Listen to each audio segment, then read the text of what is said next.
milyonlar Ay Kəram. dinləyir, hamısı Elə, əyləşir. üzr Yəni ondan da. Kəram. Bir dənə üzr istəyirəm, bir məsələ aydın gətirin mən.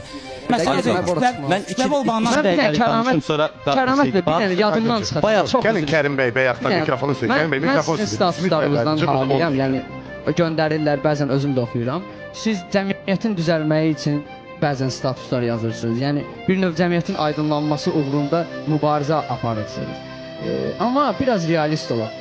100 kəramət böyük çöl yan-yana yığılıb meyxananı tənqid etsə, bunu yoxa çıxartmaq olmuyor. Deyək ki, mən sizlə razıyam. Bunu yoxa çıxarda Özüm də bilirəm. Kontingenti həddən artıq böyükdür. Yəni siz meyxananın nümayəndəsini yazırsınız, rəylər aşağıda sizi linç eləyirlər. Bu 50 il əvvəl də belə olacaqdı, 50 il bundan sonra da belə olacaq.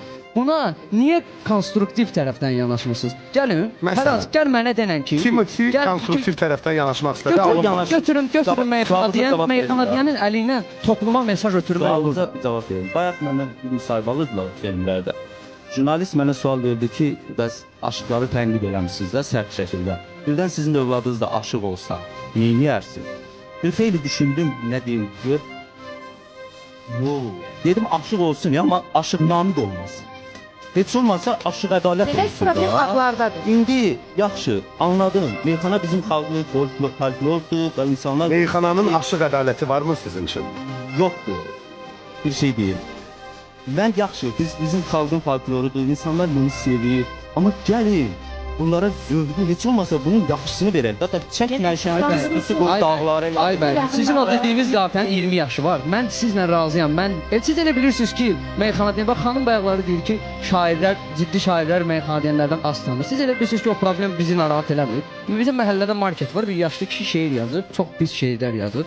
Hər dəfə də göstərirlər ki, şair bir dənə bax buna. İndi gəlirəm fiyas verirlər.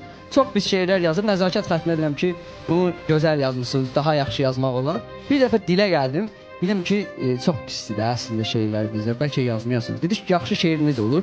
Dedim, Ramiz Rövşən. Dedim, böyle baxdı ki, Ramiz Rövşən kimdir? Yanında uşaq işləyir onun köməkçisi. Dedim, sən tanıyırsan Ramiz Rövşəni? Dedi, tanımıyorum.